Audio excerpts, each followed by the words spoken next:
Buenas tardes, vicealcaldesa, buenas tardes, José Luis Corral, Pedro Baranda, coorganizadores de estas segundas jornadas de novela histórica. Amigos y amigas, bienvenidas al edificio Caja Rural de Aragón, al Salón de Actos, para asistir a estas segundas jornadas de novela histórica.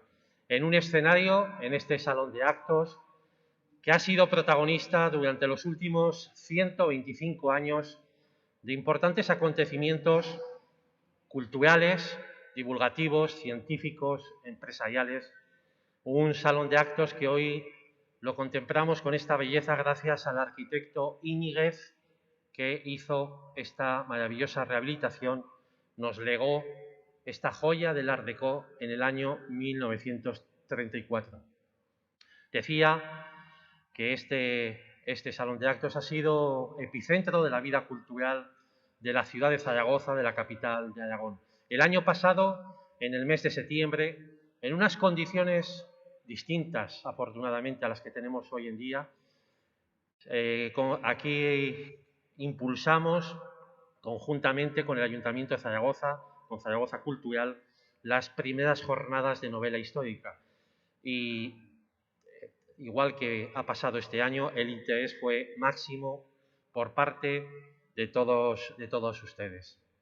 Este año, estas segundas jornadas versan sobre el tema de Roma. Nos esperan 4 días apasionantes, 4 días donde vamos a conocer mucho mejor nuestro pasado, seguramente para entender mucho mejor nuestro presente. En los tiempos en los que vivimos, la cultura, además de generar riqueza económica, la cultura nos genera una riqueza a nivel de salud. Todos y todas hemos sido conscientes de que muy posiblemente, gracias a la cultura, hemos pasado todos estos difíciles meses algo mejor. Seguramente que ustedes, al igual que me ha pasado a mí, gracias a un libro de, por ejemplo, José Luis Corral, o una serie de televisión, o una película, se nos ha hecho mucho más llevadero estos meses de confinamiento. La Fundación Caja Rural de Aragón está comprometida con la cultura, comprometida con que sea accesible y gratuita para todo el mundo. Y en esa línea de nuestro compromiso con los objetivos de desarrollo sostenible y con la cultura, queremos continuar desde Fundación Caja Rural de Aragón. Y como dice nuestro querido Baltasar Gracián, hay que ser breve, voy a ir terminando. Quiero agradecer al Ayuntamiento de Zaragoza esta colaboración para poder llevar adelante estas segundas jornadas de novela histórica, a los coorganizadores, José Luis Corral, Pedro Baranda, y sobre todo a todos y a todas ustedes, porque son ustedes las que, con el seguimiento, con su entusiasmo, estando hoy en día aquí, pues dan sentido y nos dan impulso a seguir realizando estas actividades. Así que, de verdad, muchas gracias a todos y a todas ustedes. Le cedo la palabra a José Luis Corral, escritor, profesor universitario y coorganizador de estas jornadas. Gracias.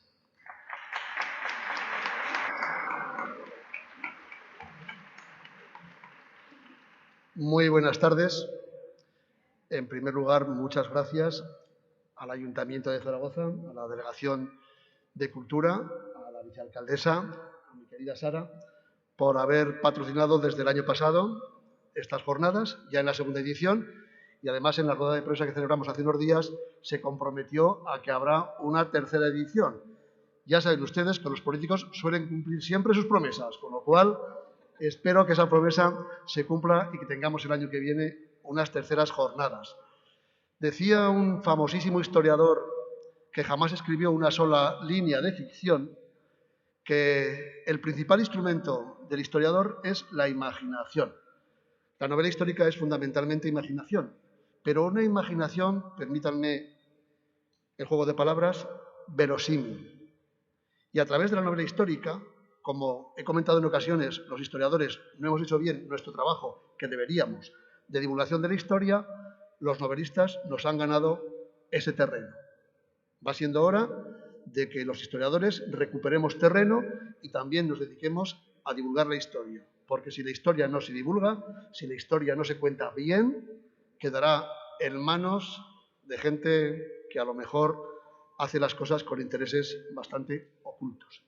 Estas jornadas de novela histórica aunan no solamente a escritores, a novelistas, algunos de ellos somos también historiadores, sino a historiadoras de gran prestigio, arqueólogas de gran prestigio, como va a ser el caso de la ponencia inaugural de esta tarde, que va a plantear de alguna forma como lección inaugural de estas jornadas una visión de las mujeres en el mundo romano y también de la Zaragoza romana.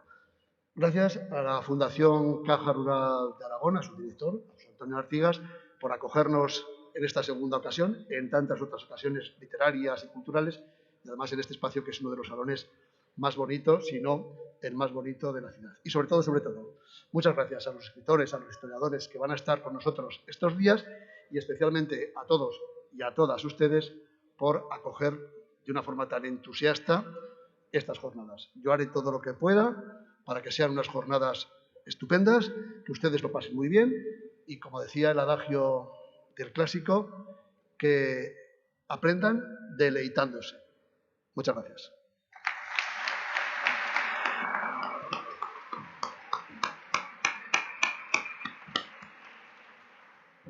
Muy buenas tardes. Muy rápidamente, encantados de inaugurar estas segundas jornadas. El año pasado, durante la pandemia, en ese momento tan difícil, nos atrevimos a hacer las primeras, ya nacían con vocación de continuidad, que las llamamos primeras. Y, por tanto, encantados, como digo, este año de inaugurar las segundas. Para el Ayuntamiento esta actividad es muy importante porque aúna dos de nuestros pilares estratégicos dentro del área de cultura que tengo el honor de dirigir. Uno, el fomento de la lectura y todo lo que es el apoyo al sector del libro.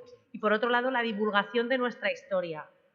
Zaragoza es la ciudad de las 4 culturas y muchas veces los propios zaragozanos no acabamos de conocer bien nuestra historia. Por tanto, esta es una gran oportunidad.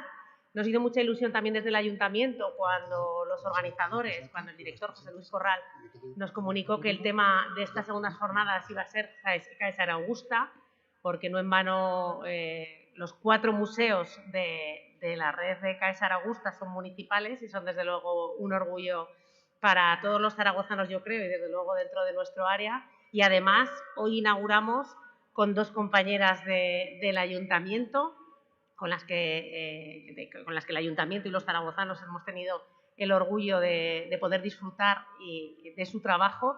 Por tanto, yo creo que es un momento inmejorable. Dar las gracias también, como mis compañeros, dar las gracias a la Fundación Caja Rural de Aragón, porque con ellos estamos además colaborando en muchas actividades en estos 2 últimos años. Las gracias también, por supuesto, a José Luis Corral por dirigir tan magníficamente estas jornadas, que estoy convencida que serán tanto un éxito como las anteriores, y esperemos que las terceras, que claro que sí que me comprometo además, haya acabado esto de las mascarillas, haya acabado esta pandemia y podamos hacer más actividades que tenemos en mente, pero que ahora mismo pues, no se han podido realizar. Por tanto, muchísimas gracias a ustedes, que al fin y al cabo son los destinatarios de todas estas actividades. Muchas gracias y que disfruten.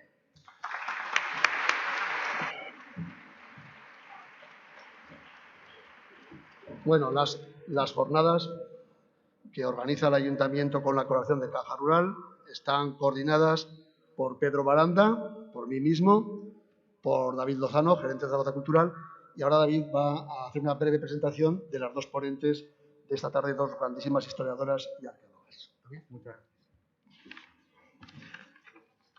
Bueno, muy buenas tardes, bienvenidos, bienvenidas. Bueno, vicealcaldesa, director de la Fundación Caja Rural de Aragón. Bueno, lo primero de todo, sumarme a las palabras de agradecimiento de todo el equipo, aquí representado sobre todo por José Luis como director y Pedro Baranda como coordinador. Bueno, cuando nos reuníamos para diseñar esta segunda edición, nos pareció muy buena idea desde un principio que la primera sesión fue una sesión de meterse en ambiente romano. Es decir, ya habrá momento de hablar de personajes históricos, pero qué mejor que una primera sesión donde nos asomemos, donde hagamos un viaje en el tiempo y podamos sumergirnos en el ambiente, en los rincones de la Roma que nos interesa. Y para ello tampoco hubo dudas sobre quiénes tenían que ser las invitadas ineludibles. Me acompañan dos personas que son auténticas autoridades en la materia. Voy a empezar por Carmen Aguaró, doctora en Historia, especialista en Roma, con una tesis que versa sobre la cerámica, miembro del Consejo Internacional de Museos, de la Asociación Profesional de Museólogos. Pues podríamos seguir. En su trayectoria laboral estuvo como arqueólogo en el Ayuntamiento de Zaragoza, dentro de la sección del Servicio del Casco Histórico. Ha llevado a cabo importantes labores de excavaciones urbanas. Ha trabajado en el Servicio de Cultura del Ayuntamiento, además implicada en los proyectos de musealización del Foro de César Augusta y de otros enclaves muy importantes arqueológicos. También ha ocupado el puesto de jefa de unidad de museos y exposiciones. Desde esa responsabilidad también llevó a cabo importantes proyectos museísticos y museográficos, de los que destacan las termas públicas del puerto fluvial y del Teatro de César Augusta. A continuación fue jefa de Servicio de Investigación y Difusión de Patrimonio Cultural del Gobierno de Aragón. Luego volvió como jefa de unidad de Museos y Exposiciones del Ayuntamiento de Azoga. Aunque se acaba de jubilar, tenemos hoy el privilegio de contar con toda su experiencia y sabiduría para llevar a cabo este viaje que vamos a llevar a cabo esta tarde. Y junto con Carmen Aguaró, pues como compañera en este viaje, como digo, tenemos a Romana Erice, en la actualidad jefa del Servicio de Cultura del Ayuntamiento de Zaragoza, y que comparte también con Carmen pues, varios puntos de trayectoria. También es doctora en Historia por la Universidad de Zaragoza, también es especialista en Roma. Además, ha formado parte del equipo de la sección de Arqueología del Ayuntamiento. También ha podido trabajo de campo en excavaciones urbanas en los años 99, y después pasó también a la unidad de museos, y ahí sí que ha colaborado en la musealización de restos conservados pertenecientes a las termas públicas, al puerto fluvial y sobre todo al Teatro Romano. Ambas comparten también una ingente labor investigadora, publicaciones, y también es miembro del Consejo Internacional de Museos y del Instituto Arqueológico Alemán, aparte de formar parte de consejos de diferentes revistas muy prestigiosas de arqueología, y además también ha participado en congresos y coloquios en diferentes lugares del mundo, como Boston, Roma, Colonia, Innsbruck o Zúrich, entre otras. Bueno, yo creo que es evidente que son dos personas idóneas para poder llevarnos de la mano a esta primera sesión de estas jornadas ambientadas y concentradas en Roma. Pues muchísimas gracias, y creo que ya es el momento de que todo a vuestro estos micrófonos. Muchas gracias.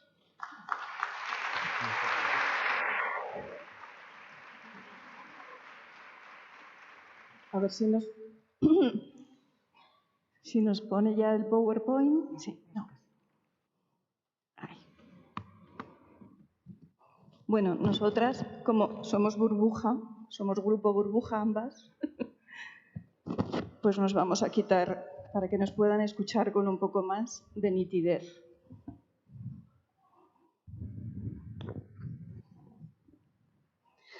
Dentro de este ciclo de conferencias tan novelesco, Romana y yo hemos preferido no impartir una charla seria, estrictamente científica, como solemos hacer, sino humanizarla y poner voz a dos mujeres que vivieron en nuestra ciudad en época romana, Sempronia Materna y Arsione, cada una con sus roles diferentes. El nombre de Sempronia Materna procede de una lápida hallada en Tarraco, en Tarragona, que esta mujer procedente de César Augusta dedicó a su difunto esposo. Y el de Arsione, de un grafito inciso sobre una cerámica hallada en las excavaciones arqueológicas realizadas en la calle Predicadores 117, quizás como marca de propiedad. En nuestra ficción, la Liberta Arsione había sido esclava de Sempronia Materna, por lo que ella debido a sus antiguos lazos, la llamará Domina. Aunque el argumento es ficticio, todos los lugares que van a recorrer Sempronia y Arsione no lo son. Han sido documentados por la arqueología urbana de nuestra ciudad o se sustentan en hipótesis arqueológicas publicadas y razonadas. Incluso algunos escenarios que veremos, como el comedor de la casa de Sempronia, su triclinio, las pinturas de la Casa de las Musas o la escultura del fauno ebrio, pueden verse hoy en día en algunos de los museos de nuestra ciudad. Les animamos a que los recorran todos, el de Zaragoza y los 4 de la ruta de Caesar Augusta. Ahora, dejen de ver a Romana y a Carmen y comiencen a escuchar a Sempronia y Arsinoe. Salve, estamos en Caesar Augusta, en una soleada mañana del año 70 después de la era, es decir, hace 1951 años. Ya ha acabado la cosecha y este mes comienzan los juegos de carreras de carros en el circo romano. Por eso, uno de los símbolos de este mes es el caballo. El que vemos en esta imagen es uno que representa a los meses, y procede de la Villa Fortunatus en Fraga. Estamos en el primer año del reinado del emperador Vespasiano, que, como podemos ver, no era muy agraciado, pero para nosotros fue un buen gobernante que se preocupó del pueblo y de sanar la economía del imperio. Como vemos aquí, vemos 4 retratos suyos y luego una reconstrucción hipotética hecha sobre la base de distintas informaciones científicas. En el lugar donde antes se encontraban los jardines privados de Nerón, en Roma, él decidió construir el Coliseo, el anfiteatro, para que disfrutáramos todo el pueblo. Me presentaré. Soy Sempronia Materna, esposa de Cayo Arruntio Lupo. Somos un matrimonio afortunado, de una posición muy desahogada. Mi marido, Lupo, es un auténtico lobo para los negocios y nuestra vida es muy buena. Salve, mi nombre es Arsione. Me crié como esclava en casa de los padres de mi Domina, pero allí me trataban muy bien y me enseñaron a leer, escribir y hacer las cuentas.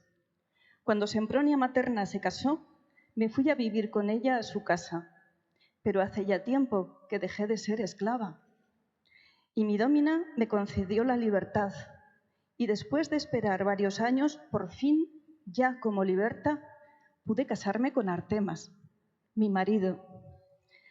Ahora ayudo a la señora con la organización de la casa y a supervisar el servicio. La acompaño, me encargo de organizar la despensa, de las grandes compras, pero con una enorme diferencia. Ahora me pagan y luego me voy a mi casa. El nombre de mi esposo aparece en algunos de los productos que fabrican en sus talleres, como este mortero.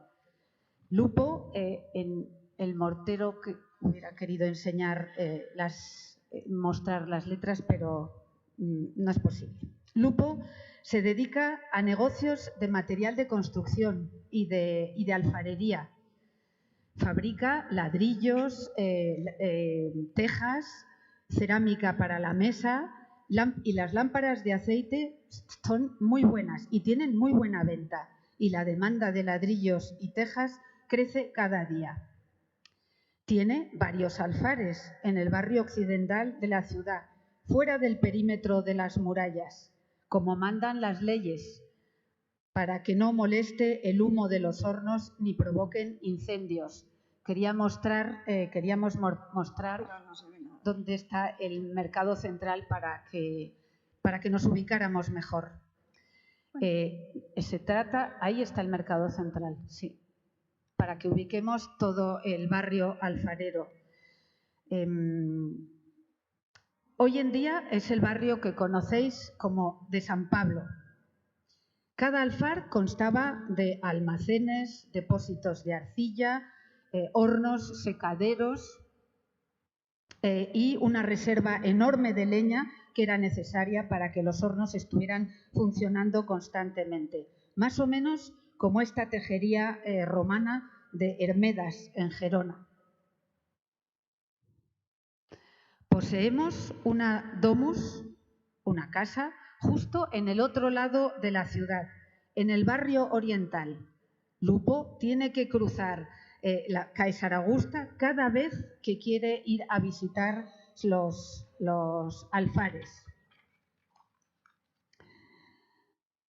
Nuestra domus se encuentra hoy en día bajo la calle Añón, en vuestro barrio de San Agustín, no lejos de la confluencia del río Ebro y del Huerva y del Ebro. Es una casa muy bonita, no muy grande, pero elegante. Tiene una entrada principal con un acceso orientado en un patio orientado al sur, en el que la parte central se encuentra un depósito de agua con un estanque y de forma alargada. Las habitaciones principales se encuentran entrando en la entrada a mano izquierda. Ahí se encuentra el comedor, el despacho de Lupo, donde recibe a los clientes para hablar de negocios o de las cuestiones políticas de la ciudad, y el dormitorio principal. Pero tenemos otro patio trasero. En ese patio trasero es donde se encuentra la cocina, los almacenes, los almacenes y, por supuesto, también los cubículos donde duermen los esclavos. Los suelos están pavimentados con terrazos, con mármoles, con mosaicos, a la última moda, hechos con piedrecitas cuadradas, teselas, de color blanco y negro, y con algún detalle marrón rojizo.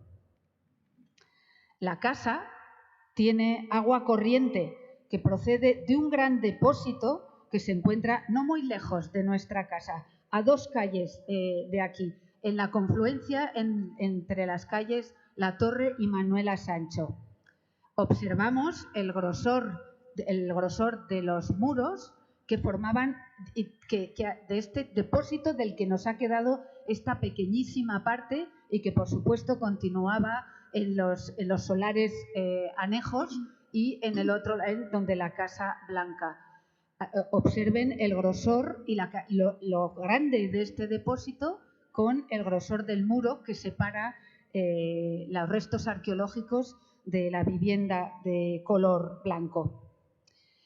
Toda el agua venía de una presa, de una gran presa que estaba en el río Huerva, que estaba en el río Huerva, de un poblado procedente de un poblado que vosotros llamáis ahora Muel.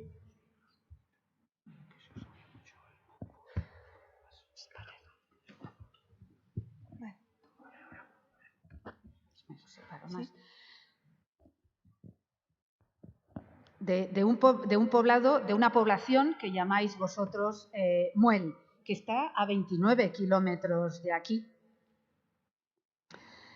Esta situación, también hay un estupendo sistema no solo de las aguas que han venido, sino también de las aguas que tienen que retirarse, las aguas residuales que tienen que ir a las cloacas. En nuestro barrio, las cloacas van dirigidas, las aguas, las residuales las dirige hacia el río Huerva, mientras que y de ahí al Ebro, mientras que todo el centro de la ciudad, los edificios públicos más importantes, desaguan directamente en el río Ebro. Esta situación entre 2 ríos nos da quebraderos de cabeza. Luego os contaremos un poco más por qué. Porque hay humedades en el terreno y tanto en la parte cercana al río Ebro como en esta parte cercana al Huerva, y eso nos complica bastante la vida. Mira que el municipio ha hecho enormes obras de drenaje en la parte baja, ha puesto en los fondos del terreno, ha colocado cientos de ánforas boca abajo, inclinadas y vacías, con la intención de preservar de la humedad a los pisos a los niveles superiores y a los edificios superiores. Pues nada, sigue habiendo. Me parece que en este barrio tiene poco futuro. No sé si Lupo y yo nos hemos equivocado al levantar nuestra casa aquí. El comedor, sin embargo, vuelvo a entrar en el comedor, es la habitación estrella de la casa. Tiene 50 de vuestros metros cuadrados. Hace poco que terminamos de renovar la decoración de sus paredes y del suelo. Uf, si yo les contara. El comedor. Solo hace 25 o 30 años que se hizo esta casa. Y debido a la humedad, había que ver cómo se levantaba el suelo, justo en el centro del triclinio. Durante tantos años yo he tenido que poner allí la mesa. ¿Qué tenía que hacer? Calzarla con cuñas de madera para que no se me cayesen las fuentes y las copas. Confío en que el nuevo mosaico que acaban de poner aguante un poco más. Y no les voy a decir cómo se levantaba la pintura de los zócalos de las paredes. ¿Se imaginan? Todas blanquecinas. Venga a barrer polvo todo el día. Y siempre pendiente de que los invitados no se apoyaran para que no se les mancharan las túnicas. Ahora, además del suelo, también han renovado la decoración de las paredes y del techo. Las nuevas pinturas las ha hecho un taller de la ciudad que está muy solicitado. Es una empresa familiar, hijos y nietos de unos artistas que vinieron desde Italia a los pocos años de fundarse la ciudad, en tiempos de nuestros abuelos. Utilizan lo mejor de lo mejor: cinabrio para los rojos y azul egipcio para los azules. No reparan en dinero, son muy bonitas y hay unas columnas que separan espacios. En la zona alta de las paredes hay unos amorcillos con alas que juegan entre ellos. Uno le va a tirar el rayo de Júpiter a otro, aunque les ha salido un rayo un poco geométrico, que parece más una manivela, pero es que nosotros lo representábamos así. Los artistas pintaron también el techo. Tú te echabas en uno de los lechos, mirabas hacia arriba y ves como en el centro un círculo donde estaba el torso del dios Baco recostado, aunque ahora apenas se aprecia. Junto a él había unas panteras pardas, unos leopardos a los lados. Y es que la pantera siempre acompaña al dios. A veces tira de su carro y cuando a él se le cae el vino de la copa, se la beben. La pintura de Baco ahora se encuentra ya muy desvaída, pero era más o menos como vemos en estas imágenes. Se adivina la mano del dios, si tienen mucha imaginación, con el báculo que siempre lleva el tirso. El dios suele aparecer recostado o dormido por los efectos del vino, o lo llevan en un carro tirado por panteras o por otros animales, pero andar parece que este dios no es mucho de andar. Cosas del vino. La casa de mi domina es amplia y lujosa, pero en este barrio, cerca del río Huerva, hay otras domus realmente bonitas. Por ejemplo, la Casa de las Musas, que se encuentra más cerca del Ebro, debajo de lo que vosotros llamáis hoy en día la calle San Agustín. Se nota que es una musa, la que estamos viendo, porque tiene una especie de penacho de plumas sobre la cabeza. Y es que las musas y las sirenas se retaron a ver quién hacía mejor música y naturalmente ganaron las musas. Y de recuerdo, las musas les quitaron algunas de las plumas a las sirenas y se las pusieron en la cabeza, porque como todo el mundo sabe, las sirenas no tenían cola de pez, sino plumas y volaban. Este tema de las musas gustaba mucho. Por ejemplo, en Éfeso hay una casa donde aún pueden verse las 9 musas en una habitación. Pero a mí lo que me encantaba cuando era esclava es que me mandaran a hacer recados a la casa del fauno. Yo la llamo así por una escultura. Es la casa más bonita que yo he visto. Tiene un gran patio rodeado de columnas con muchas plantas, hierbas aromáticas, flores, y en el centro hay una fuente donde está la escultura de un fauno dormido. El agua de la fuente salía de un pellejo de vino en el que el fauno apoyaba la cabeza y producía un murmullo que te relajaba muchísimo. Yo, cuando no había nadie por allí, me quedaba sentada un rato a su lado en la orilla del estanque. Eso sí que era un lujo. Mi casa no tiene nada que ver con todas estas. Miren lo lejos que queda de la casa de mi dómina y de los alfares de su esposo. Artemas y yo vivimos cerca de la orilla del Ebro, en el barrio del Puerto, en unas humildes habitaciones junto a uno de los almacenes donde se amontonan las mercancías que viajan por el río. Mi marido es barquero y forma parte de la tripulación de una enorme barcaza. El patrón para el que trabaja abastece de leña las alfarerías del marido de mi dómina y de carbón a las casas que se lo pueden permitir. Y es que el carbón es más caro, mucho más que la leña, pero no tiene comparación, muchísimo mejor para guisar, no hace humo. Casi toda la orilla del Ebro tenía rampas y muelles de madera, embarcaderos, como este que vemos en la fachada trasera del foro de la ciudad, la que da al río. Había en nuestros tiempos un continuo ir y venir de barcas con mercancías y personas. El Iberus era el mejor camino, el más rápido y el más barato para todo. Ahora, cerca del otoño, comenzará la época de trabajo fuerte, después del estiaje de los meses de verano en que hay poca agua y en los cuales es mejor no aventurarse a navegar, porque el río tiene muchos peligros. Puedes encallar en los bancos de grava que a veces no se ven. Cuando el viaje que hace Artemas es río abajo, ya sea desde Bareilla, cerca de Logroño, a donde subía con frecuencia, o desde la misma Caesar Augusta hacia Dertosa, que hoy llamáis Tortosa, llenan la barcaza con enormes cargamentos de cerámica de mesa de color rojo, fabricada en el complejo alfarero de Tritium, vuestro tricio, que bajan para distribuirse por todo el mar Mediterráneo. También llevan sal, trigo, metales, carbón, miel, lino, pieles, carne en conserva y pellejos llenos de aceite y de vino, y por llevan hasta barriles de vino de la Galia. Con el tiempo, los pellejos y los toneles desaparecen, pero en cambio, las pipetas catavinos de cerámica que vemos en la esquina, ahora,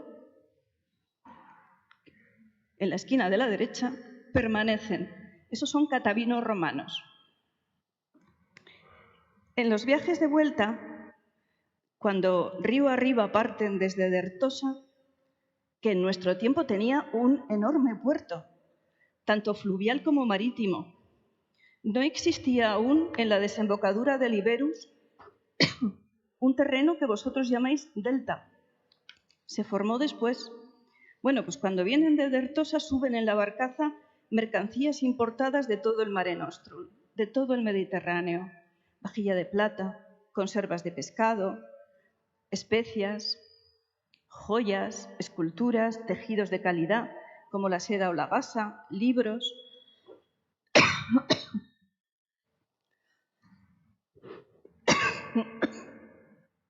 Los libros tenían forma de rollos, de papiro. Perdón. Artemas, de hecho, le trajo muchas veces libros a un casi compatriota nuestro, porque venía mucho, además, por casa, Marcial.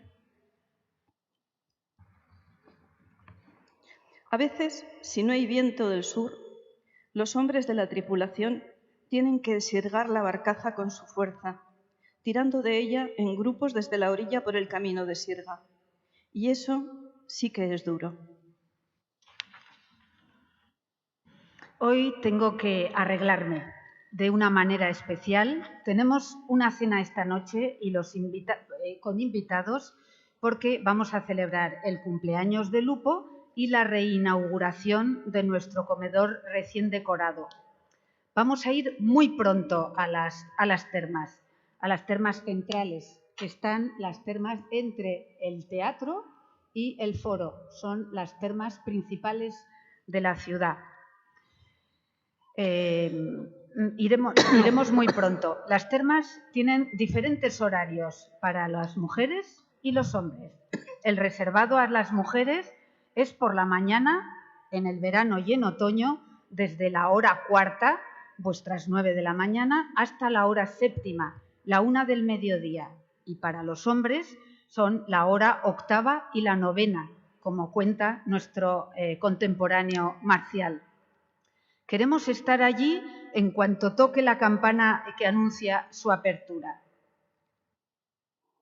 También el precio de la entrada es diferente para hombres y para mujeres. Los hombres pagan 1/4 de as y las mujeres 3 veces más. Eso cuando se paga, porque hay veces que cuando el político, el noble que quiere presentarse a las elecciones quiere ser simpático con la población, o bien paga la entrada a las termas gratuita durante un tiempo, o puede hacerlo también con una obra de teatro en el teatro, pero puede ser gratuito. Aquí vemos también lo que cuesta una jarra de vino y el pan, que es exactamente la diferencia entre lo que pagamos, entre lo que pagan las mujeres. Sí.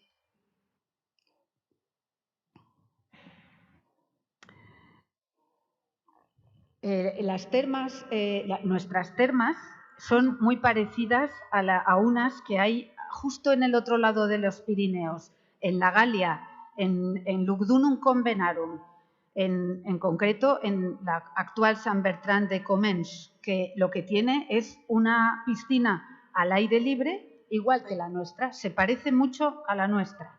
La nuestra la acaban de construir y se baja a ella por unas escaleras, esas escaleras 3 escalones, donde puedes relajarte, sentarte y relajarte si no hay mucha gente. Está decorada con esculturas y mármoles en las paredes, mármoles con motivos de escudos o de temas geométricos. Las placas de mármol del suelo y de las paredes vienen desde las canteras de la vecina Galia también, del Pirineo, y han costado una barbaridad. Tienen que hacer un largo recorrido hasta llegar aquí. Y en este caso las ha pagado mi marido, que va a presentarse al cargo de edil de la ciudad, y así le votarán en las próximas elecciones. En las termas me van a arreglar para la cena de esta noche. Me van a hacer un peinado de moda, no esta moda que ya es la antigua, es la de la dinastía anterior y que tenía una raya en medio. No, no, no. El peinado ahora tiene que ser acorde a estos tiempos, a nuestros tiempos. Y este peinado necesita largas horas de trabajo, incluso postizos, y se caracteriza por un peinado en forma de amplia corona de rizos, y en la zona de la nuca el pelo se recoge en un moño trenzado alto, como marcan las mujeres de la familia del emperador, que son las que marcan la moda, las que han marcado siempre la moda. Y tener el pelo rizado es una ventaja. Me pondré los pendientes de oro y perlas. Los llamamos crotalia, por el ruido que efectúan el uno al chocar con el otro. Y luciré el collar de oro y esmeraldas que destacará frente al color de la túnica. Las pulseras de oro se componen de esferas entrelazadas provistas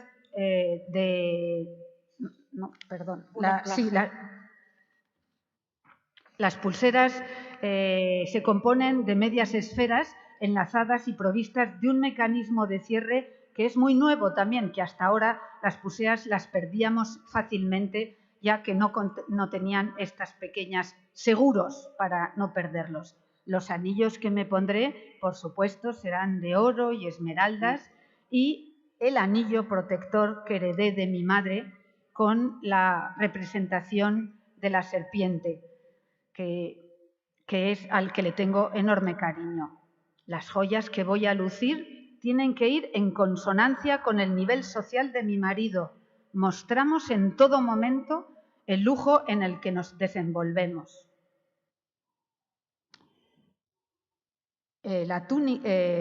Los hombres y las mujeres no deben llevar las mismas túnicas, dice nuestro escritor Juvenal. Las de las mujeres son más largas, no tienen mangas y van los dos lienzos cosidos el uno en los laterales, cosidos por los laterales. No sé cuál me pondré esta noche. Puedo elegir entre dos tipos. Una sencilla, cosida en los hombros, que cubre la parte superior de los brazos, como se ve en el personaje, y que tiene el ancho de mis brazos, con mis brazos extendidos, y cubre hasta la parte de arriba de los brazos. La largura, por supuesto, cubre los pies. La segunda es una tela, tiene muchísima más tela y cubre hasta los pies igualmente. Como la anterior, se cose a los dos lados y se sujeta en los hombros a través de unos nudos o botones que normalmente son 8, dejando un espacio para meter la cabeza. En este caso, el ancho es el mío con los brazos extendidos y, por supuesto, esta túnica crea unos enormes pliegues y la denominamos calasis. Pero me pondré la primera, que es más fina y es más cómoda para un día de septiembre. Ahora, eso sí, me la pondré debajo, llevaré dos, una encima de otra. La de encima va a llevar tonos rojos, rusus, porque es la categoría que da igualmente, en este caso, usar unos tonos u otros de los teñidos. Y la de abajo, sin embargo, me pondré una de color malva, un lila pálido, y crearemos así contrastes. Ambas significan estatus. Plinio, nuestro escritor, dice que el lino de Saetabi, de Játiva, en Valencia, es considerado de máxima calidad en el imperio, de muy fina textura. No es tan fino, pero sí de calidad, el lino que se fabrica en la Hispania Citerior, en nuestra Hispania. El que se producía cerca de Tárraco, en los alrededores de Tárraco, era el mejor entre ellos. Y ese es el que me voy a utilizar para mi túnica estrecha, para mi túnica sencilla. Para recibir a los invitados me cubriré con un manto, como mater familias que soy, y mostrar mi honestas. Se trata de un manto rectangular, muy movible, con muchos pliegues, cuya anchura coincide con la altura, con mi altura, y la largura supone el doble de la anchura, y elijo de nuevo un color rojo brillante. La largura, el rojo brillante viene del cocinus, un lujoso tinte que mi marido consigue en una industria cercana a Mérida, la capital de Lusitania, y que creo que se extrae de un animalillo, la cochinilla, que vive en las encinas de los bosques de los alrededores de Mérida. Este manto se podía colocar de múltiples maneras. En las termas, además de asearse y salir guapísima, también se entera una de todos los cotilleos de la ciudad. Allí he dejado a mi domina poniéndose al día. No existía en nuestra época algo parecido a vuestro hola, pero la transmisión oral funcionaba muy bien. Este número totalmente ficticio del ave está un poco atrasado. Es de época de César, hace más de 100 años. Pero nos hacemos una idea de que los temas no han cambiado mucho desde entonces hasta ahora.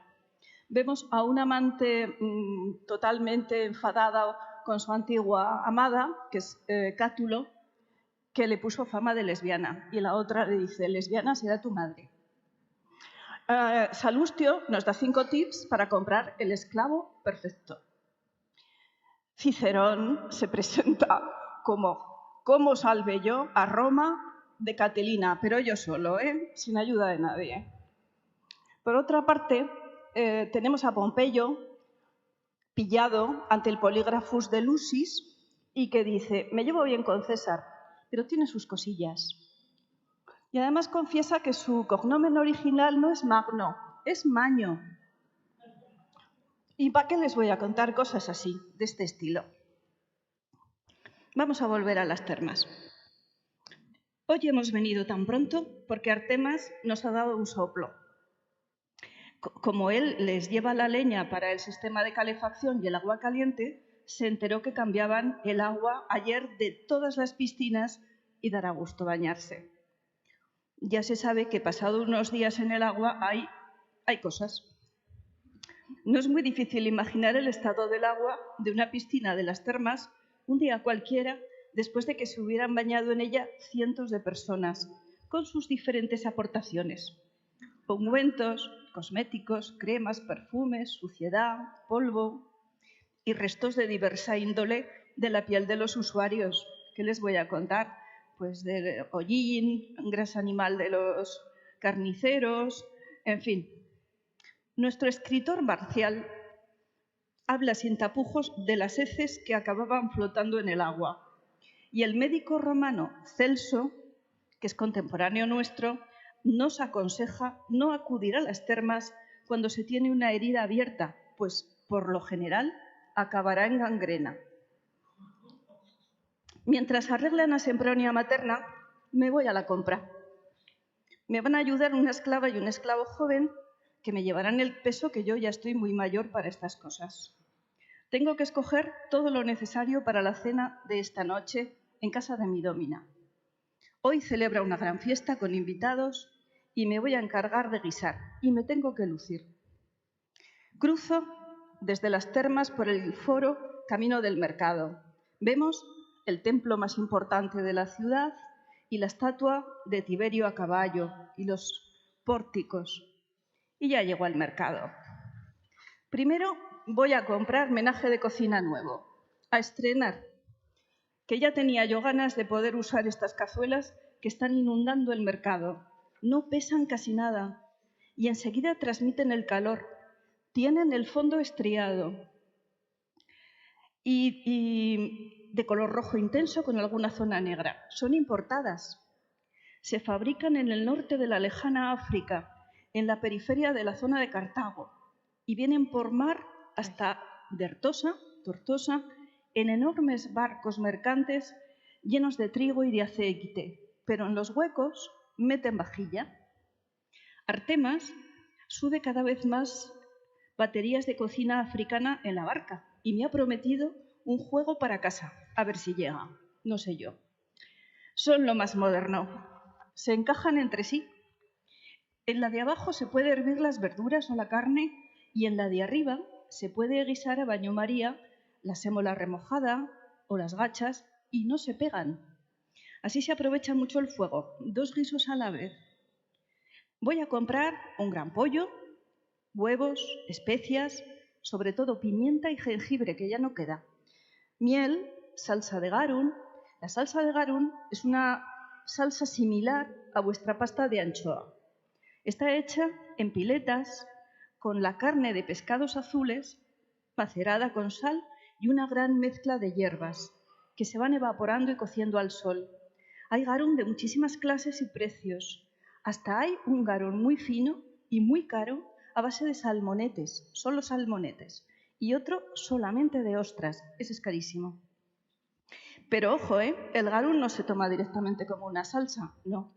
Es un condimento, como vuestros cubitos de caldo concentrado, que a nadie se le ocurre chupar uno. Bueno, también tengo que comprar queso de varias clases y vino, que es de los viñedos de Caesar Augusta, de muy buena calidad, hasta se exporta. Lo envasan o en pellejos o en grandes jarras, ánforas de base plana, como la que vemos aquí abajo, porque las ánforas de base picuda son solo para las bodegas de los grandes barcos que van por el mar. De esa manera hacen una especie de Tetris, se encajan unas en otra y la carga del barco no se mueve. Un ingrediente importantísimo para cocinar es el agua. Para beber y para guisar, lo mejor es ir a buscar agua a las fuentes públicas que traen agua de manantial y no de embalse. Nosotros diferenciamos el agua de boca, preferentemente de manantial, no estancada y siempre conducida por conductos tapados, de la de uso doméstico y sanitario, por ejemplo, para las termas o para limpiar o para sanear las cloacas. Ahora nos vamos a trasladar a mi lugar de trabajo, a la cocina. La cocina era un espacio para todo en nuestra época, con un hogar bajo, que en invierno se rodeaba de bancos para aprovechar el calor. En esta casa guisamos con carbón vegetal casi siempre, como hay nivel económico. Hay una ventana pequeñita que sirve para tener un poco de luz y para ventilar los humos. Y en una esquina, como en la mayoría de las casas, tenemos una pequeña letrina que consiste en un simple banco de madera con un agujerito que desemboca en un canalillo y el canal en una cloaca. Los esclavos jóvenes muchas veces duermen al calor del hogar. Es el sitio más caliente en invierno. También existían letrinas en habitaciones separadas, pero normalmente en los edificios públicos, como la imagen que vemos ahora, que son las letrinas de las termas centrales. Y tengo oído que también en algunas casas de muy alto nivel, incluso con el lujo de una pila para lavarse las manos, pero en Caesar Augusta yo no he visto ninguna. Cambiando de tema, ahora que habéis visto dónde cocino, os voy a decir el menú que he elegido junto con mi domina para la cena de hoy. Va a ser, para empezar, lo que nosotros llamamos la gustatio, globi y tirotarico. Luego os lo explico. Como plato principal, la primera mesa, un pollo relleno sobre panis picentinus. Y de postre, la segunda mesa, una tarta de frutas confitadas, frutos secos, requesón y harina de almendra, una casata. Los globi, que vemos ahora, son unas bolitas hechas con una masa a base de queso de oveja mezclado con sémola fina, sal y pimienta. Se hacen las bolitas y se fríen en aceite bien caliente. Yo generalmente las suelo cubrir después con un poco de miel y las espolvoreo con sésamo y con semillas de amapola. El tirotarico, que es esa especie de tortilla que está a su lado, es un guiso a base de pescado salado y otras cosas. Se lo voy a contar. Se pone a desalar con antelación un buen trozo de bacalao en salmuera. Se seca, se fríe en aceite, bien caliente, y una vez frío se le quita la piel y las espinas, se limpia. Y luego se hierve un seso de ternera y 3 o 4 higadillos de pollo y también 3 huevos. Y cuando ya están duros y está todo cocido, se limpia todo y se desmenuza y se mezcla. A todo eso le añadimos un cuarto kilo de requesón. Lo ponemos todo en una cazuela y se sazona con 12 gramos de pimienta, otro tanto de aligustre, orégano, una baya de ruda y se añade medio vaso de vino de marsala, junto con 3 cucharaditas de miel y 3 de aceite. Se deja cocer la mezcla a fuego lento a baño María, en mi cazuela africana, naturalmente, y cuando ya está hecho, lo saco y lo escurro para eliminar los jugos. Y cuando ya está escurrido, bato 4 huevos y lo mezclo. Entonces, lo que ha quedado lo coloco en una fuente de horno untada con manteca. La fuente preferentemente de cumas, que luego os lo contaré, que están fabricadas en Italia. Y lo llevo a cocer al horno hasta que se haya cuajado. Cuando ya está en su punto, le damos la vuelta, la ponemos en una fuente de servir y lo espolvoreamos con comino. Es un plato que se sirve frío y era uno de los platos preferidos de Cicerón, el tirotarico. Aquí podemos ver algunas de las piezas de la batería de cocina que yo uso y los distintos tipos de fuego, el fuego bajo y el horno. Las cazuelas africanas, que ya son como de la familia, una sartén de hierro y la fuente de horno de cumas.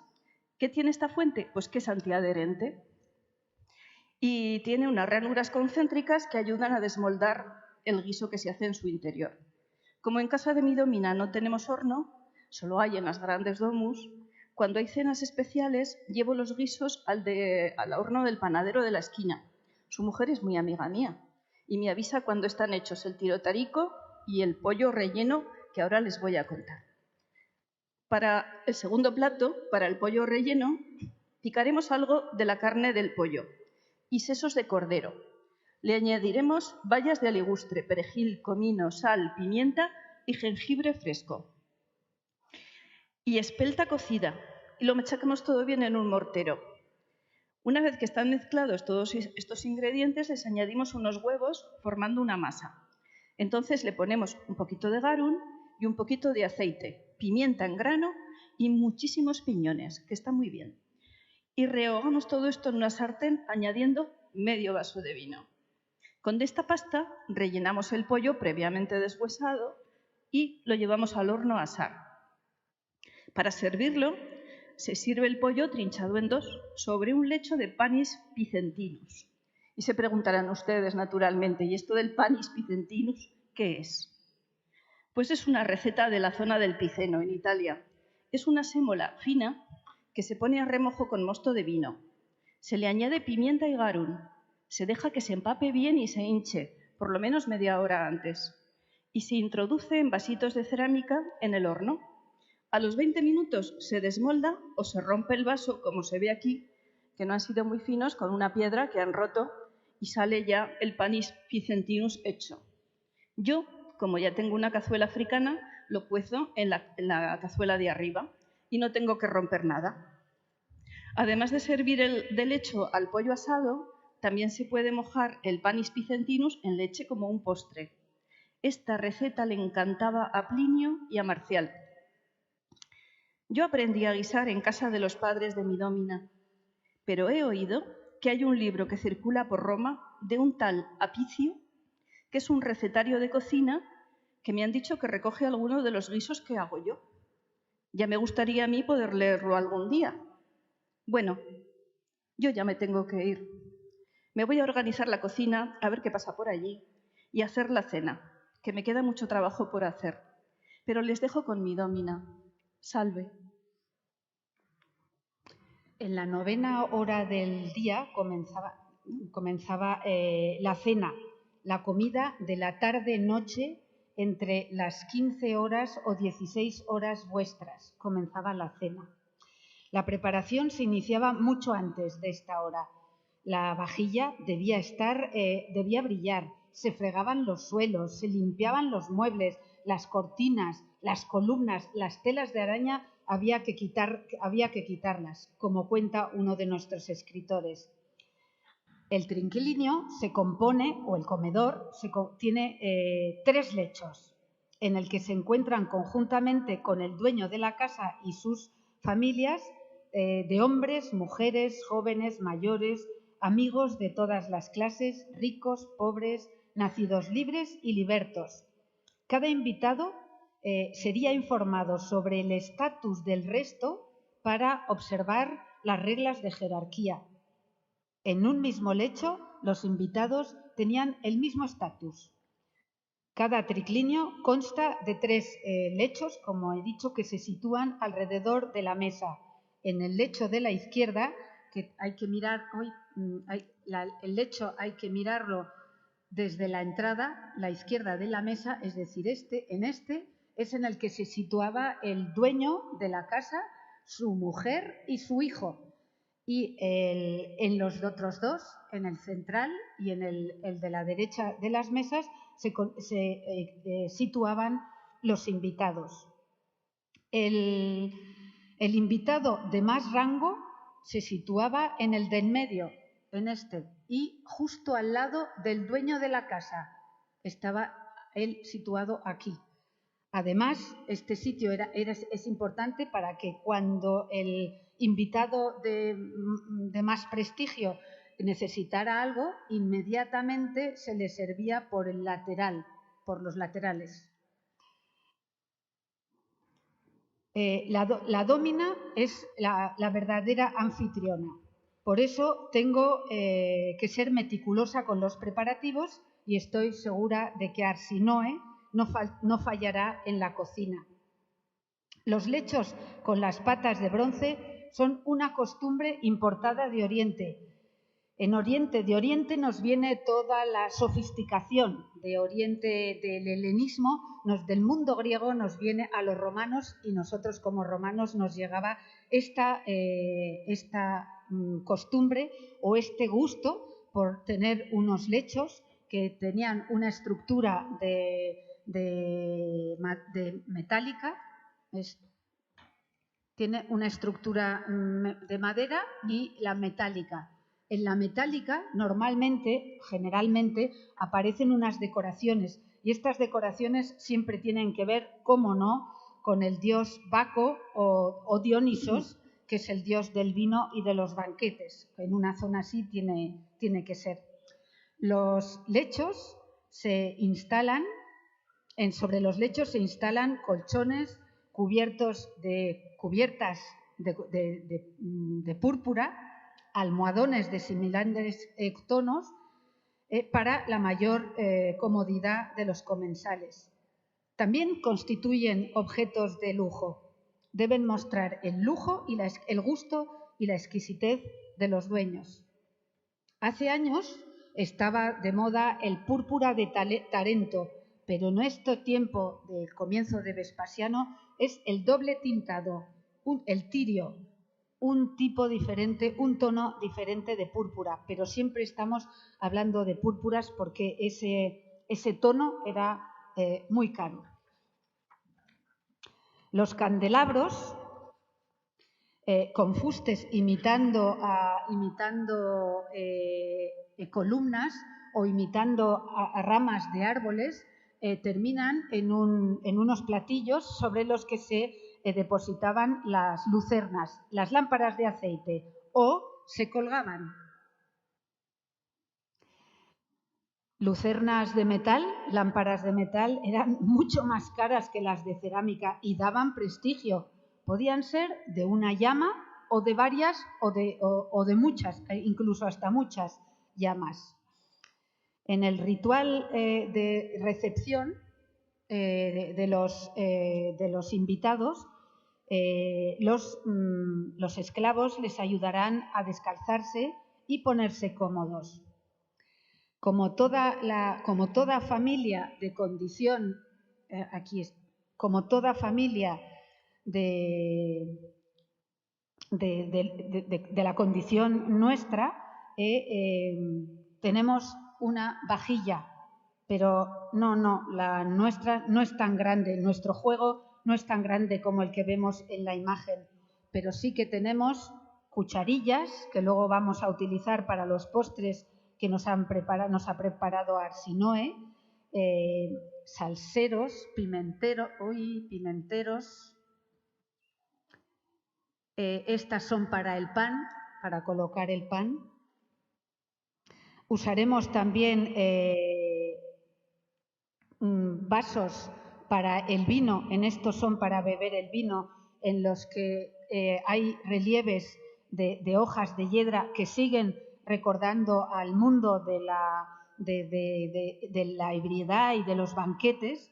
O otra cosa que nos gustaban mucho a los romanos era tener unas copas, siempre presentar copas con relieves que representan la mitología, que cuentan la mitología griega. porque eso nos iba a dar un nivel enorme ante nuestros invitados, ya que nosotros podemos hablarles y contarles cuál era la leyenda griega que se describía en la escena. Aquí tenemos unos centauros con unos amorcillos. También era importantísimo para nosotros, los romanos, las piezas de vajilla caras con relieves que habíamos heredado de nuestros antepasados. Así también dábamos a entender la importancia de nuestra familia, que venía de antiguo, desde muy antiguo. Y así esta estaba diciendo que estas tierras, que nuestra familia es de personalidades, de grandes personalidades césar-augustanas o tarraconenses. Y yo pienso, seguro que esto les va a impresionar también a nuestros comensales. Durante la cena se servirán distintas viandas y en vajilla de plata y se servirá el vino en la vajilla de vino que hemos estado viendo. Durante la comida necesitaremos lavarnos las manos en varios momentos porque recordamos todos que se come con la mano, salvo el postre o las sopas, ¿no? Eso todo lo demás, si no es con la mano, con lo cual los esclavos estarán atentos y nos echarán agua de estas jarras que recogerán con esa patera y nos secaremos las manos en los paños que ellos nos proporcionarán. De fondo sonará la música de flauta que permite la conversación a los invitados, como elogiaría Marcial si estuviera aquí, y no como se hacía en épocas anteriores, en la dinastía anterior, en la que lo que les encantaba eran las músicas, los ruidos, los bailes, de forma que no había manera de poder conversar con los amigos. Somos supersticiosos los romanos. Si un alimento se cae al suelo, nadie hará mención de recogerlo. El suelo es el territorio del inframundo, el espacio donde reposan los fantasmas de los muertos. Y como al caer algo el ruido puede despertarlos, los restos se recogen al final y algunos se quemarán en honor a los lares de la casa para pedir su protección. Además, los alimentos que caen al suelo nutren a la tierra. Estos curiosos vasos nos abrirán el apetito a los comensales para tener conversaciones sofisticadas y filosóficas que podrán cambiarse por otras e invitarnos a disfrutar del rato con conversaciones alegres y placenteras. Estas son, como el nombre lo dice, son las larvae conviviales o esqueletos danzantes, que nos recuerdan también que vive el momento, la vida es breve. Ya estamos comiendo el postre, una casata, con frutas confitadas en miel, frutos secos, mazapán hecho con harina y almendras y requesón con miel, y le ha salido estupenda a Arsinoe. Ahí está Artemas, que viene a buscar a Arsinoe con su farol para volver a casa. Estos faroles eran la única forma, las lucernas no servían para volver a casa porque el viento podía apagarlas fácilmente y entonces se usaban estos faroles que tenían con tapas móviles y que se encendía la mecha, como vemos aquí, se cerraba la tapa y las paredes de los faroles eran o de piel de animal muy fina o de pergamino o incluso había de cuerno hecho finas paredes, muy finas paredes que se encajaban en estas ranuras. Y esto servía para acompañar, los esclavos acompañan en las fuentes reiteradamente a los invitados a sus casas, o en este caso es Artemas el que viene a buscar a Arsinoe. Ya viene la noche, para nosotros una diosa adornada de un manto de estrellas. Vamos a despedirnos de todos ustedes que han tenido la amabilidad de compartir un día de nuestra vida en Caesarea Augusta. Salve. Salve.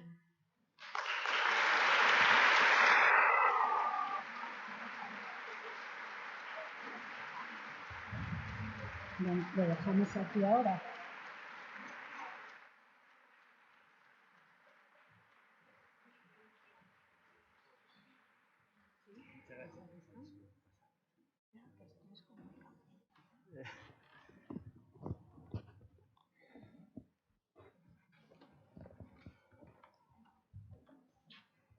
Que empezamos el coloquio de masa.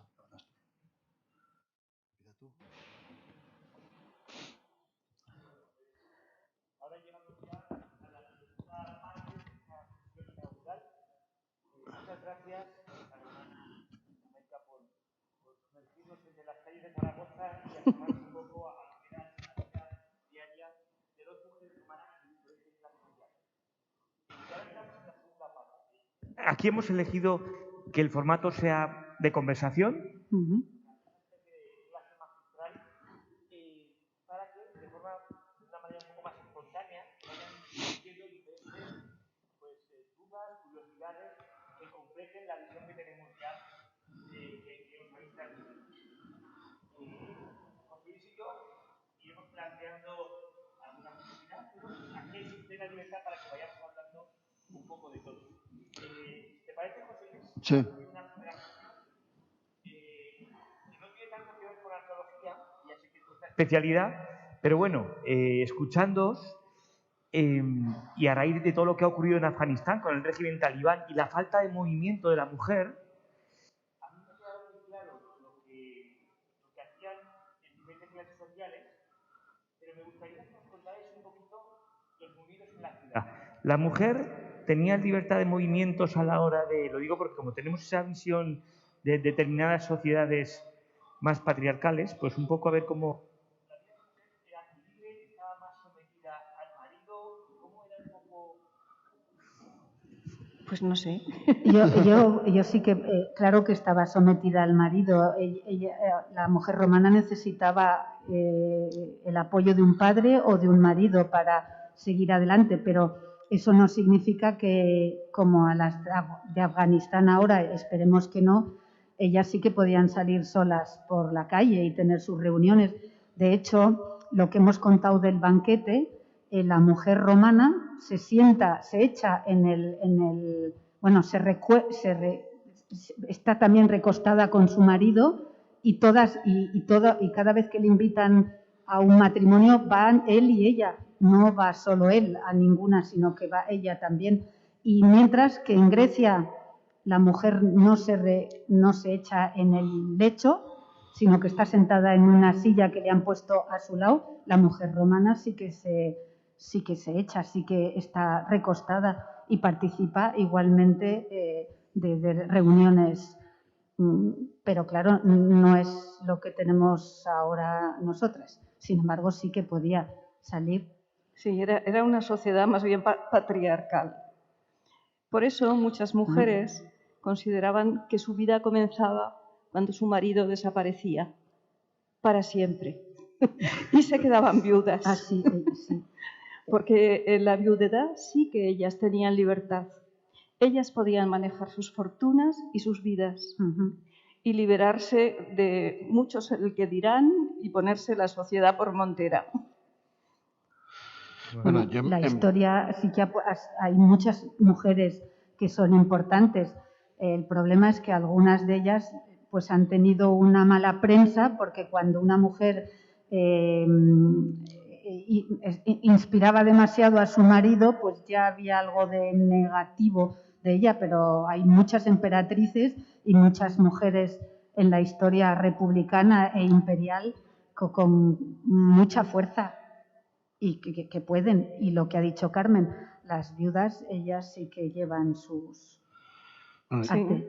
yo en primer lugar os quiero felicitar porque realmente nos habéis presentado, sois dos grandes investigadoras, dos grandes profesionales de la historia y de la arqueología, y nos habéis presentado una ficción, pero una ficción verosímil, ha sido una introducción fantástica a estas jornadas, de dos mujeres, de dos clases sociales claramente antagónicas en la Zaragoza, en la César Augusta de ese siglo I. Hay grandes mujeres en la historia de Roma. Mañana hablaremos de dos de ellas. Desde mujeres que tuvieron un acceso directo y estuvieron muy cerca del poder y ejercieron del poder, como os ha contado Posteguillo en alguna de sus novelas, hasta mujeres que se rebelaron contra Roma desde dentro del imperio o incluso en la periferia del imperio. Hay documentadas, aparte de las dos que habéis citado por esos grafitis y esas lápidas, más mujeres en Zaragoza que tuvieran una profesión, que se dedicaran a actividades laborales concretas en esta epigrafía de Zaragoza o en la documentación.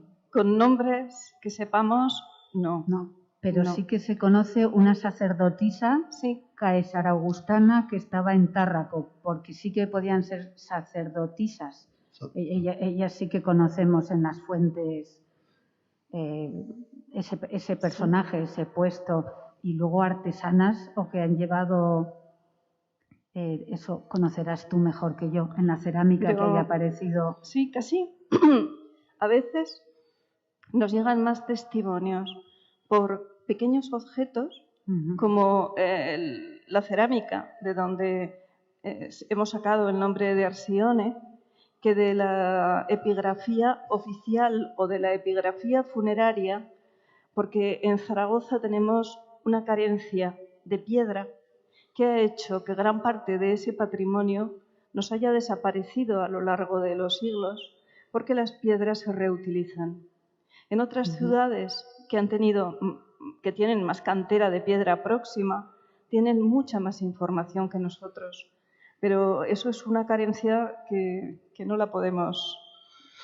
Es que, fijaos, me da la impresión de que ocurre en el mundo antiguo, en el mundo romano y en la Zaragoza romana, como en la Edad Media. En la Edad Media, que hay más documentación, si queréis, a ese respecto más concreto, pero pensábamos tradicionalmente, porque como la mujer ha sido borrada de la historia, sobre todo por los historiadores del siglo XIX, que las mujeres no trabajaban en oficios artesanales en la Edad Media. Sí. Pues resulta que el 30% de las constructoras de catedrales, por ejemplo, eran mujeres.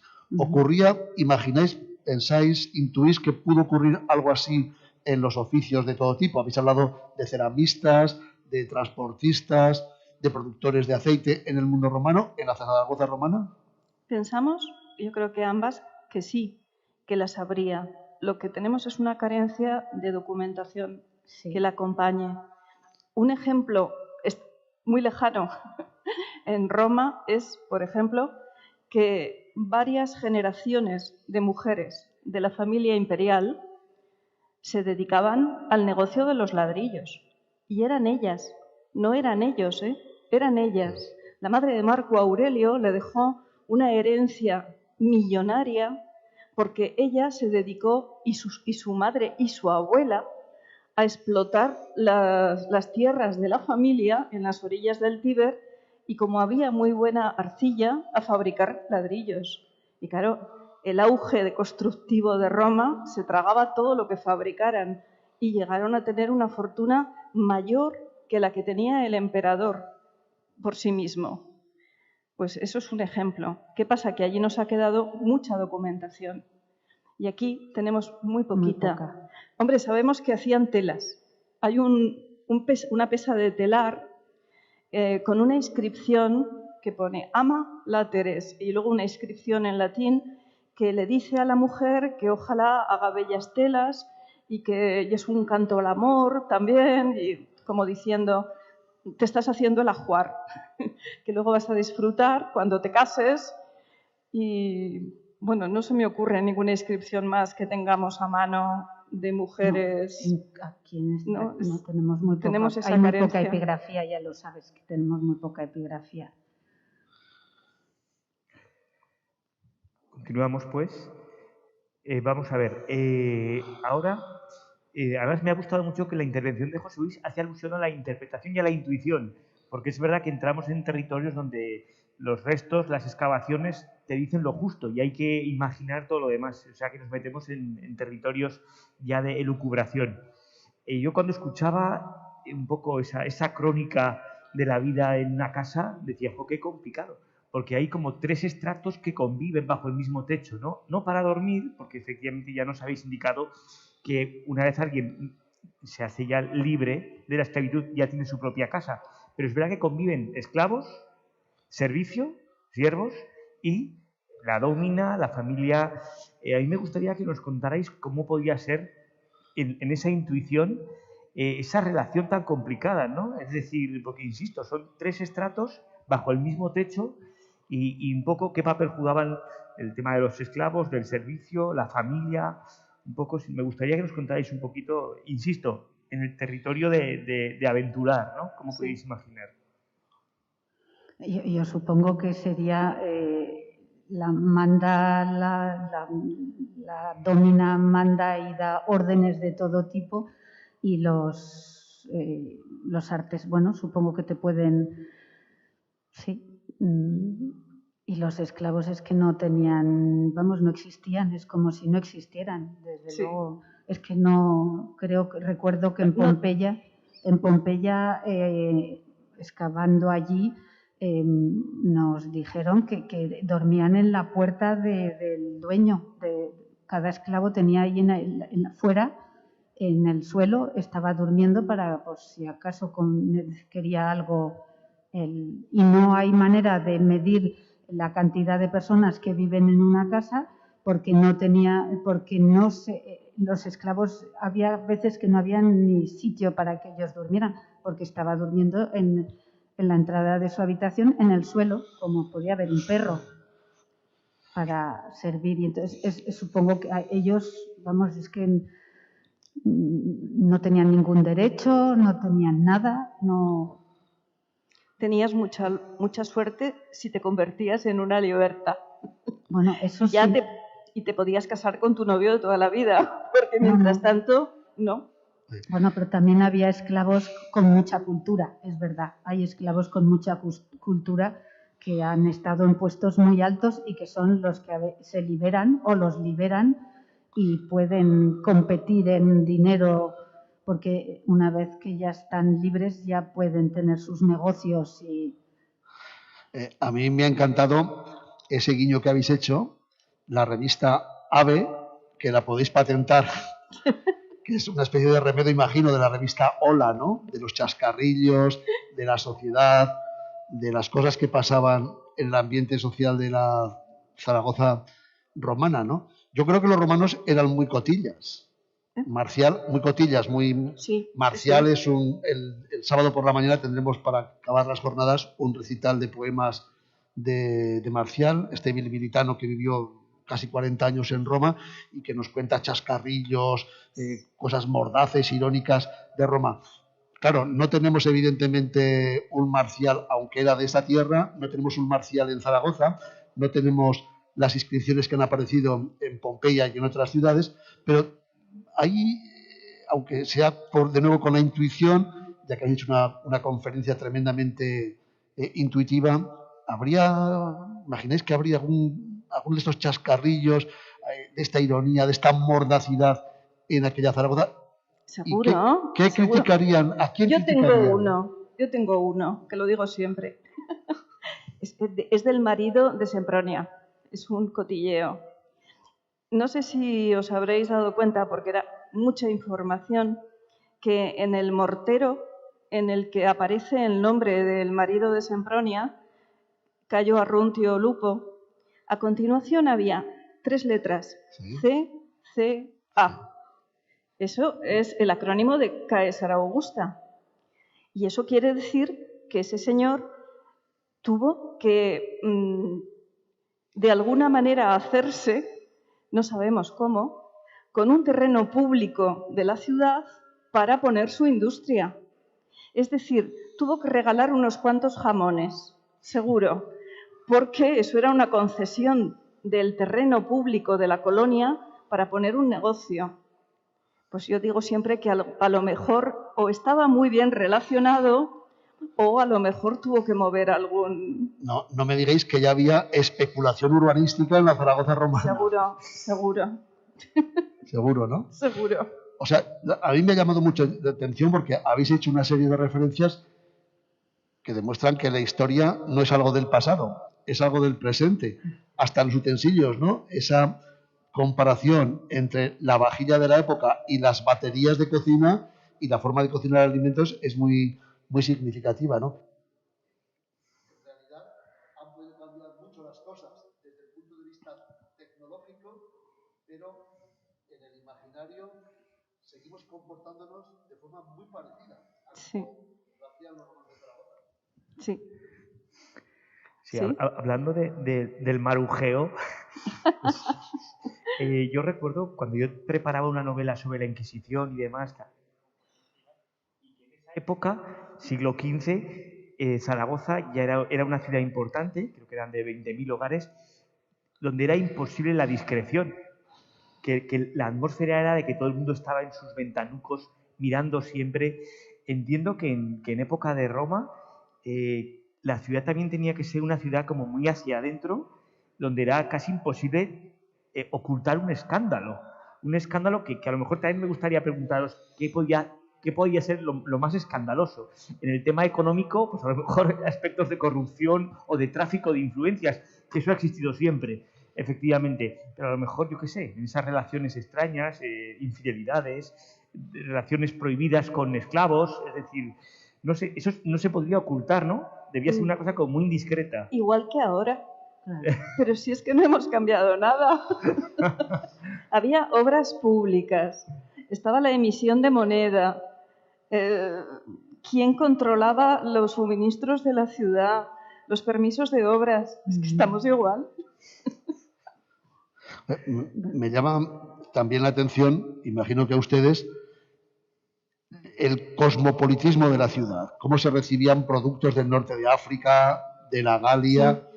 Si no recuerdo mal, cuando se excavó el Teatro Romano, aparecieron piedras, materiales de construcción de zonas muy diversas del imperio. Es decir, Zaragoza realmente, además de una ciudad en un cruce de comunicaciones evidente, era una ciudad que en cierto modo se construyó como un escaparate del imperio romano, como un escaparate del poder de Roma en el Valle del Ebro, ¿no? César Augusta tenía una peculiaridad que yo creo que era la única ciudad de Hispania que lo tenía. Y es que nos llegaban de los dos mares. Es que nos llegaba todo lo que venía por el Mediterráneo, pero ojo, es que desde Irún nos bajaba todo lo que venía desde el Atlántico, de la fachada atlántica.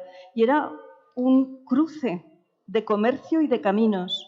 Y eso no lo tenía ninguna otra ciudad, excepto que te vayas ya al sur de la península y el círculo del estrecho de Gibraltar, que puede que tenga alguna similitud, pero nosotros es que teníamos muy cerca Roma, porque subir por el Ebro era lo más habitual, era la autopista de la época.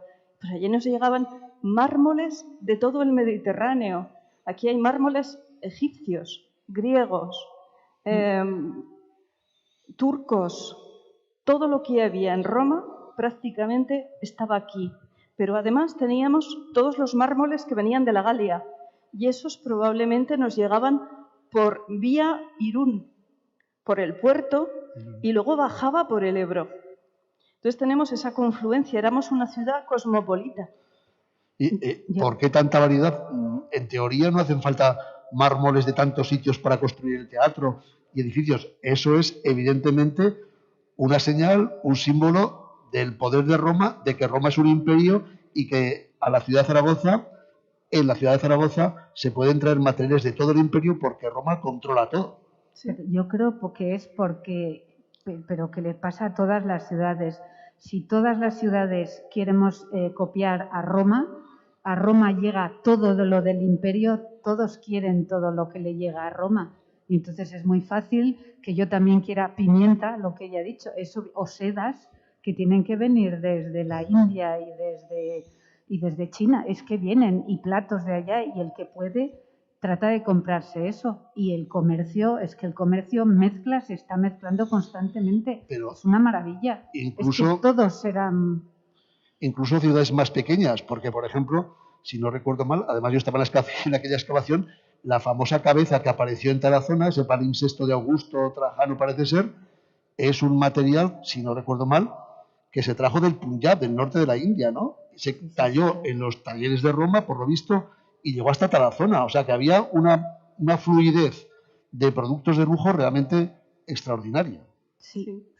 Yo creo que en cuanto tenías un poder adquisitivo querías tener o lo mismo que cuando vivías en Roma o traerse y ser un romano más. Y para ser un romano más tienes que tener todo lo que tenían los vinos de cualquier sitio, siempre según tu poder adquisitivo, claro que sí. Pero los vinos, las telas, las joyas, todos lo tratamos de hacerlo. Los romanos trataban de hacer eso. Creo que hay un micrófono preparado por si alguna de ustedes tiene alguna curiosidad, alguna pregunta. Está preparado porque, como ha dicho David, esto es una mesa redonda, pero abierta a todo el mundo, ¿eh? No pierdan la oportunidad de hacerles, tanto a Romana como a Maika Barot, pues alguna pregunta o alguna curiosidad que ustedes quieran saber de la vida en Zaragoza, en la Zaragoza romana, o de la propia estructura, de los restos que han ido apareciendo en las excavaciones en la ciudad. Si alguien tiene alguna pregunta, si no, seguiremos un ratito más con... O hacer algún comentario, porque hay alguna compañera nuestra de la sección de arqueología que también, y profesoras también podían contar o acabar de puntualizar. Además hay en la sala eminentes profesores y profesoras de arqueología y de historia antigua de nuestra universidad, que agradezco mucho que estén presentes, ¿eh? Sí, es cierto. ¿Tienen ustedes alguna cuestión, alguna curiosidad? ¿Qué es esta piedra que ha aparecido, o esta muralla, o esta...? Venga, no pierdan la oportunidad. Bueno. Una curiosidad, ahora yo vuelvo al terreno de la elucubración. Hemos hablado del estatus, ¿no? De que efectivamente el estatus, pues claro, uno se asoma a la clase social con los materiales de la casa, viendo cómo es el comedor.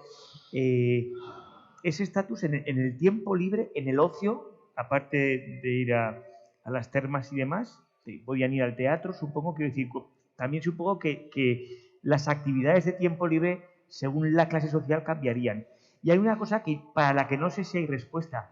¿Había concepto del viaje por turismo? Yo entiendo los viajes de negocios, para comprar mercancía, etcétera, etcétera, pero pensando en el imperio y en todo esto, es decir, el concepto del viaje por turismo, no sé si en aquella época se concebía o no, no lo sé. El de turismo, no sé, pero sí que te puedo decir que Pompeya no era la ciudad donde vivían ellos, sino que era su lugar de descanso, y casi todos los ricos romanos tenían su villa de verano donde invitaban a sus amigos y aparecían, y hoy me toca esta villa y otra. Hay mucho movimiento, había muchísimo movimiento, y además a ciertas distancias de Roma, por ejemplo, pero aquí pasaría lo mismo. Tienes una villa y te vas allí a pasar el horroroso calor del verano de Zaragoza y luego vuelves a pasar. Pero yo te diría que sí, que existía el turismo, y existía el turismo cultural.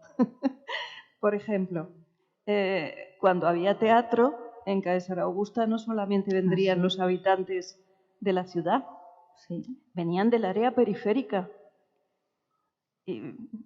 Igual que hasta hace 4 días, que cuando eligen un sitio para hacer un concierto de rock, en las giras siempre ponen su mirada en Zaragoza. ¿Por qué? Porque es una zona alrededor de influencia enorme la que tiene. Pues en épocas romanas igual. Habéis puesto unas imágenes, una reconstrucción estupenda de Zaragoza romana. Me ha llamado mucho la atención ese anfiteatro ubicado al sur de la ciudad, que da la impresión que está en la zona que ahora ocupa la Plaza del Carmen, por ahí, ¿no? De eso no queda nada. Pepe, te oigo fatal. El anfiteatro, pregunta por el anfiteatro. El anfiteatro romano, ¿no? El anfiteatro. Hay informaciones Pero estamos esperando desde hace tiempo una publicación un poco más basada. Pero sí. Y además hay un texto del siglo V que alude a juegos circenses. Hay un obispo que les echa una bronca a los fieles porque van a los juegos circenses, con lo cual es de pensar que habría uno o un anfiteatro.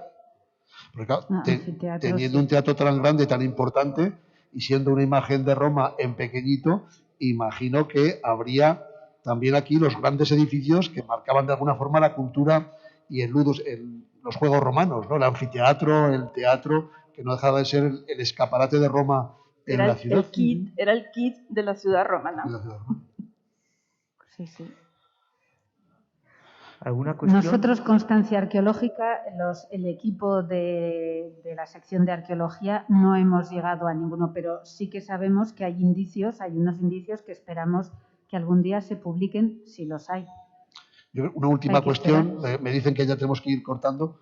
¿Allí hay una pregunta? Sí, ¿puedo? Sí. ¿Se me oye bien? Sí, ¿no? ¿Sí?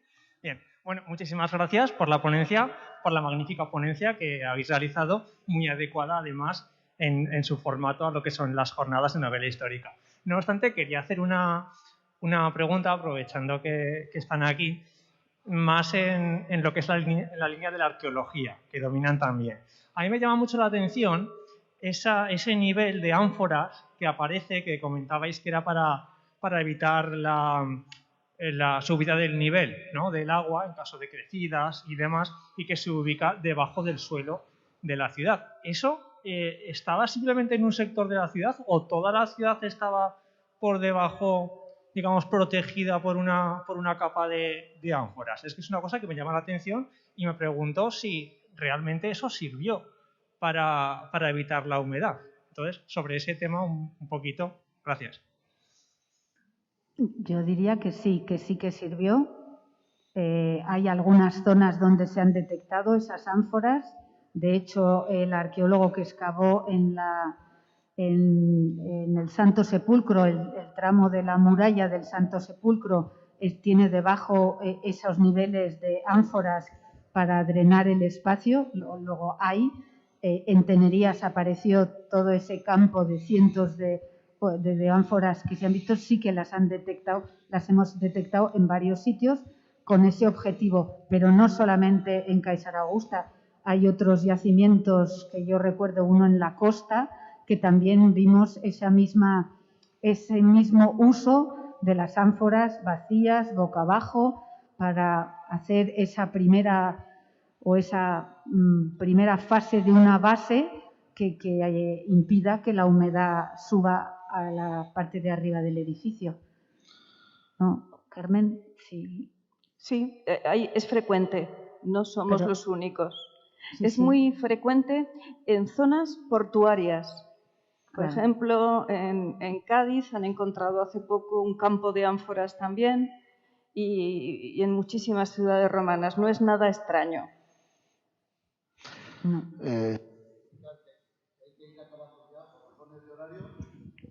¿Una cuestión o...? ¿Alguna duda, David? ¿Alguna cuestión más o acabamos ya la sesión? Sí, ¿Hay que acabar? Nada, ya. ¿Tienes alguna duda, David, de los romanos, sobre los romanos? ¿Alguna duda? ¿Habla ahora o calla para siempre? No, yo creo que ya está.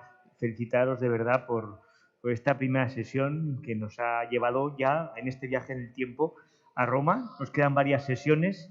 Muchísimas gracias. La hospitalidad, como siempre, de Caja Rural es un entorno estupendo para hablar de historia. Mañana. Y, por supuesto, ahora José Luis os dirá ya nuestra próxima cita, que es mañana ya. Mañana nos tocan personajes femeninos importantes. Mañana a las 7 de la tarde habrá la segunda sesión y hablaremos 2 novelas de 2 mujeres extraordinarias en la historia de Roma, de Hipatia de Alejandría, la gran matemática, y de Zenobia, la reina de Palmira, que puso en jaque al mundo. Ahora un coloquio moderado. Bueno, pues nada, muchas gracias y nos vemos mañana. Gracias. Gracias.